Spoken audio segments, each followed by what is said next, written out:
Kia ora tātou. Ko te me tūtahi, tēnā koe te ato, aia ato. Tangata katoa e hui mai nei, tēnā koutou, tēnā koutou, tēnā tātou katoa.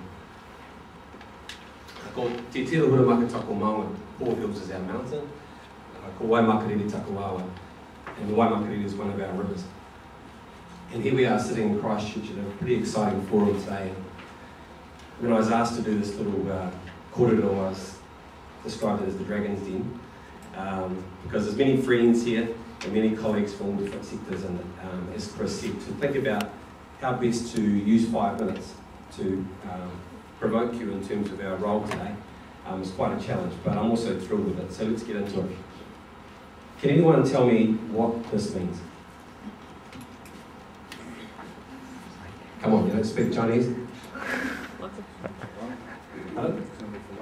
Symbol for love? It may be, but I don't speak Chinese, but many years ago I was introduced to this character, and it's one of the many characters for conflict, apparently. Now, this has been a really good mental model for me over the years. Let me explain. I mean, we are dealing with a lot of conflict at the moment. If you describe conflict as things bashing together, then obviously physically we've had a lot of that with rocks and fault lines and things like that in buildings. But also we've had a lot of human conflict, and that's sort of morphed as we've gone along.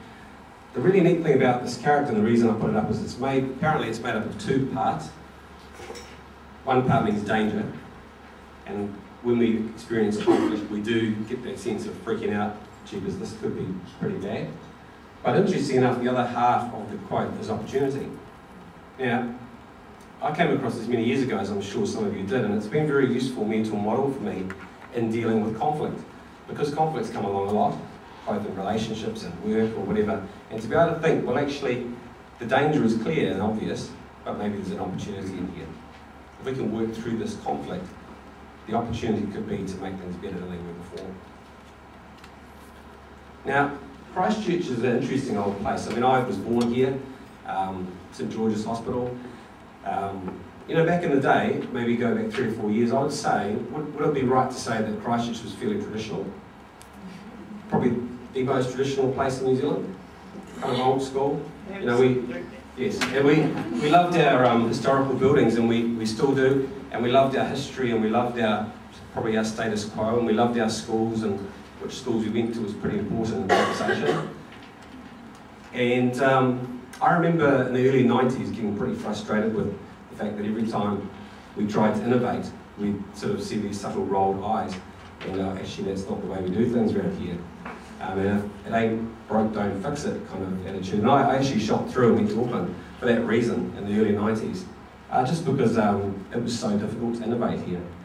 Have you seen this in the press? I think it was late last year or maybe early this year.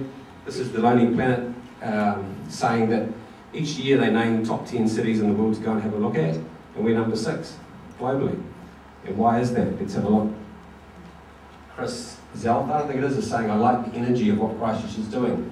We're currently living with constant change, and it's really exciting to see us to embrace that. There's another thing he says too. Christchurch is bouncing back with a new energy and inventiveness. So I'm absolutely not minimising the loss, because there is a lot of that in terms of life and health and property, and there's a lot of pain for people. But what I'm suggesting is that today we do have an opportunity with about 100 people to think about the opportunity within conflict. Probably the possibility is what excites me, and it's probably the reason I'm sticking around Christchurch. I wouldn't want to be anywhere else at the moment, because there is just so much innovation possibility. Now, did anyone see, I think it was Campbell Live on Friday, it was on the anniversary, and they interviewed, it may not have been Campbell Live, but it was some Auckland reporter, I think it was Auckland, interviewing Coralie Wynn here. She's in charge of Gap Filler, and it was quite funny if you saw that. There was a kind of a smiley reporter, kind of a wee bit tongue-in-cheek, going, well, Coralie, why do you build these things out of pallets? You know, and why do you have cycle-powered movie theatres? And why do you have a dancer mat where you can go down and put a coin in and play music and dance around? And it was a little bit scoffing, you know, and you can see Charles and Camilla, they got into it. But it was, Coralie's response was fantastic. I wrote it down immediately.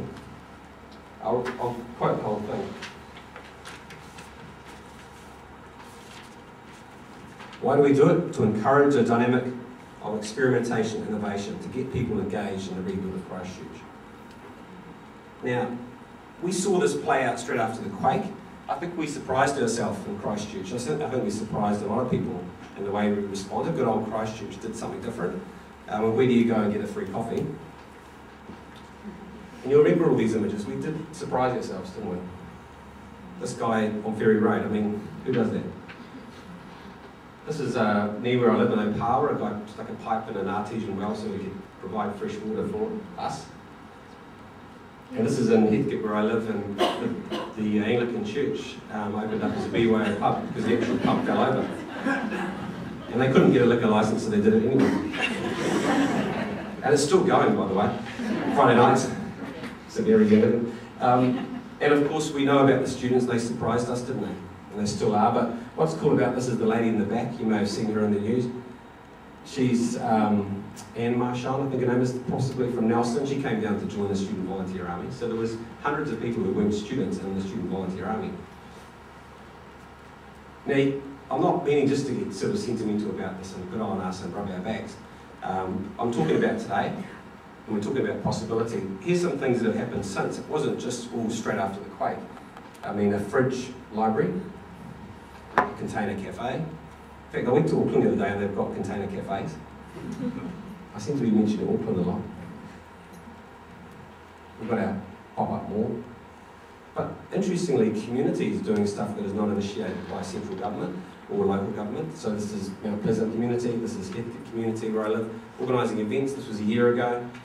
This community has just produced, about to launch this sort of blueprint for their own community, a vision for what we want to do to help ourselves. Not part of council, it's linked into council, but it's not driven by them. And did you see that on Friday when people put the flowers out again? Yes. And I was surprised a year ago when they put the flowers out in the cones, but it was really neat to see it again a year later. Right, so all of this is kind of, don't think it's that dynamic that Coralie was talking about. It's a dynamic, what would you call it? A dynamic of experimentation and innovation. Okay?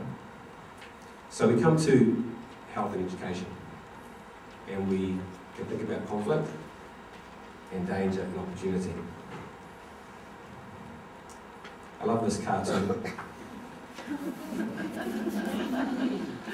Because, you know, my career has mainly been in education, but also a bit in health as well.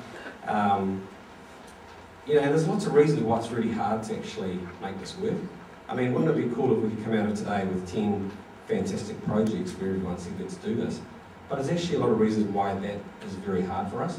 I mean, partly we're exhausted, right? But partly there's so much inertia behind these organisations, and there's jargon problems.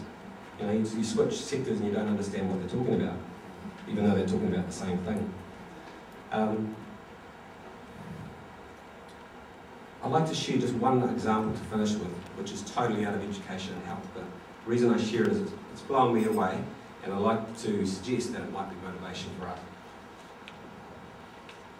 Actually, Margaret, I liked what you said about the determinants between the two things. Education students are health patients and clients. It's actually the same people. Exactly. A number of times I've sat in FGCs and found other professionals there that are from different sectors and are working with the same young person and family, but we never meet each other. So getting back to possibility, Fletcher's. We're jumping completely out of education and health. What is Fletcher's? Nasty multinational, big building company, share market. What is Fulton Hogan? Drive trucks around. What is McConnell Dowell? Heard of them? Not so much, maybe. Downers? Yes. They build dams and roads and stuff. What about City Care? Yes. They kind of clean the gutters, maybe? Right now, I was very lucky in the last couple of... They're the heroes of this outfit. We're getting to that, absolutely. The point of the case. End of last year, in my consulting role, I was able to work with an organisation linked to these people, and it was a real privilege because I was evaluating what they call their peak performance plan, but basically it gave me a look at the inner workings of the organisation, and talking to the board and CEOs and the team members within the organisations, found some really interesting things. Because of course, after the September quake, some of the roads were damaged and the toilets and a bit of the water, and they all tended for the jobs to fix those. They tendered to the City Council, to Sarah, and to New Zealand Transport Association. And so the CEOs were telling me that September that happened, they did the normal tender process. February the 20th, the tenders were given out to these 5 contractors and obviously other ones as well. February the 20th. Just kicking into gear, February 22nd happened, obviously the whole thing got obliterated. And they're back to square one, and about 2 days later, 2 of these CEOs had a coffee together. And apparently the conversation went, gee, we can't do that again. There's no way we can cope with this using a tender process. A, we don't know the scope of the work. We have no idea how much is broken. But B, if we do that and use a competitive tendering model, we'll be here for 2 or 3 years just getting the tenders sorted. That's bad for business, but more importantly, that's terrible for the city. And so they, you know what comes next? Yep, so they put together a really strange name, SCIRT. I don't know why they called it that, but Strengthening Christchurch Infrastructure Rebuild Team. Now, you see them around because they annoy us with these. And some of us were late today, probably. I was, because of this. But look at the signs. What does it say in the middle of the sign? Rebuilding for our future. See, SCIRT doesn't employ anybody. No one at all. They have 400 engineers that are seconded from, I think, about 70 consultancies around the world, actually, based out on Lennon Road. And then they have all of these folks and all their subcontractors doing all the work. And they are really cranking. I mean, they had a good month a year ago and did $10 million worth of design. And they were pretty thrilled with themselves. They did $10 million worth of design work. This is not actually doing it, but just designing it. But they were challenged by the CEOs back then and said, look, it's $10 million all you've got. Is it the best you can do? And what do you think they're doing last month? No idea? About 70 or 80. 116 million a month. So what we're saying is this outfit is in peak performance mode. You go into the SCIRT offices down Road and actually you feel this high octane thing happening. And it sounds a bit touchy-feely, but you do somehow feel this culture of let's just get on with it and make it happen. And what's interesting is, I'll just finish this quickly, but they obviously had a problem with the Commerce Commission because this is a monopoly, all right, and they're aware of that. And so how do we collaborate without being a monopoly? And so how can we do this legally and not use it as a way of fixing prices or all of that sort of thing, but actually do it for the best of the city? All right, and so they've got some amazing internal tactics, they call it. And if you're interested, I could tell you later, but basically things like these outfits run separately, but if each month, if one makes a profit, all 5 share it, and if one makes a loss, all 5 share it. Now the effect of that is that they quickly get on the phone and say, have you got another digger? All right, or someone who knows how to do such and such, and they have a KPI for collaboration. And not only that, this here, you know, we've all seen the vision statements on the walls of organisations, and they do too, but you know, when we went around and interviewed, I don't know, 50, 60 staff, we'd never asked them, what's your vision? But almost all of them jumped in terms of saying, we're here for this. Right, they're extremely highly motivated for this cause, and the cause is, and it surprised me, you know, because engineers, not known probably, I mean I used to be one, not really known for kind of like sentimental, but gee, they are really fired up. They're performing because they want to get the city back on its feet. Now, there's lots of other examples, you saw this just before. I love the 2020 strategy for health, and I've only just sort of seen it the last 6 months, and I know it's aspirational, it's not all happened yet, but this is a bit like SCIRT, just a lot bigger. You know, there's a lot of big influential pieces in there, just like Downers and Fletchers and whatever, who are potentially working together with the young person here in the middle. If you've seen, how many of you have seen the showcase? If you're interested, I think Marie at the back there could introduce you to it. This showcase is like a 2-hour experience where you get to sort of basically blow your mind around this. And it's just over here at the back of Addington. It's really, really worth going and just sort of getting your head around that. But we could talk about that, hopefully we will today. One other example, I mean, I obviously work at Canterbury Uni. We had our students do their thing.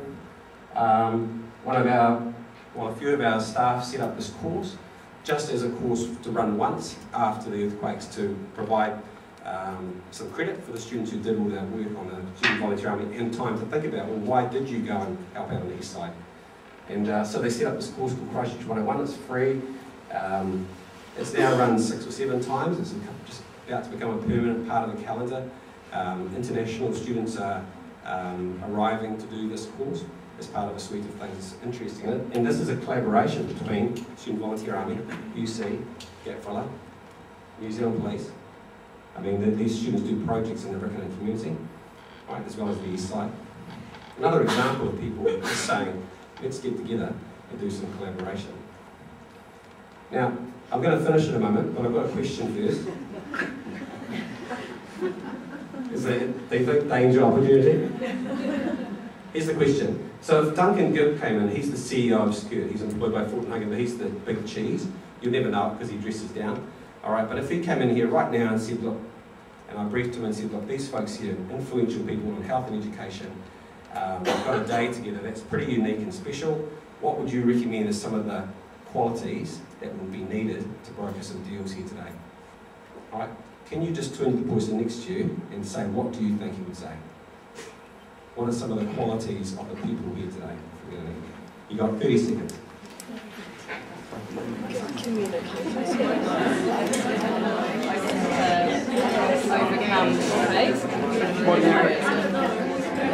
Still recording. Sorry? What would be an important quality for people to come up with solutions? Confidence. Okay. You need the confidence to back it up. Right. And great ideas. Yep. Creative mind, absolutely. Right. What do you think? Yeah. 10 seconds. Probably openness to other people's stuff, to be willing to listen. Okay, so do you want to shout out some qualities? What are we going to need? Communication. Openness. What was it? Oh, hello. No, that's not one. Trust. Thank you. Willingness. Energy. Commitment. Resilience. Risk-taking. Okay. Here's some words for you. Informal. All right. We cut deals over cups of coffee. All right, not in boardrooms. All right. We dream up ideas and hatch plans informally, then make it happen formally. Connected. We need people who are tuned into the voices and conversations across sectors, whichever way you want to do that. Next one's a very academic word, unprecious. Not. But I think it sums it up, that we need to not be precious about our roles and our titles and where we sit in the hierarchies or whatever else, or our history or our qualifications or whatever. Just get over it, right, and be a bit unprecious about things. Why would you bother doing that? You have to have a higher cause, just like Skirt did. Let's get the city back on its feet. That's the only reason why I'd imagine that we put aside our preciousness. Agile, I don't mean physically like Benji Marshall, right? But we're talking about ready to nimbly and quickly seize windows of opportunity, because they open and close, don't they? Here's one today. It'll close at about 3 o'clock. Inspired. Willing to change the BAU. The BAU is the business as usual. So willing to change the BAU based on a higher purpose. Not easy. 2 more. Gutsy. Someone said that. Not risk averse. Courageous, willing to give an idea a punt, realising that failure is a possibility. Probably a probability. You should fail a few times to learn stuff. And last one, engaged. And this is about giving 100% attention and creativity to this. All right, that's the thing that's happening at Skirt. The staff, their engagement levels are up in the sort of high 80s, early 90s, which is unreal for organisation if you look at the international stats. Usually around about 60% engagement, but they're up in the late 80s, early 90s. So fully engaged in the task at hand, putting all our energy and our thought and our commitment into it. So just finishing with Margaret Mead, she's an American scientist from the 60s, 70s. Love this quote.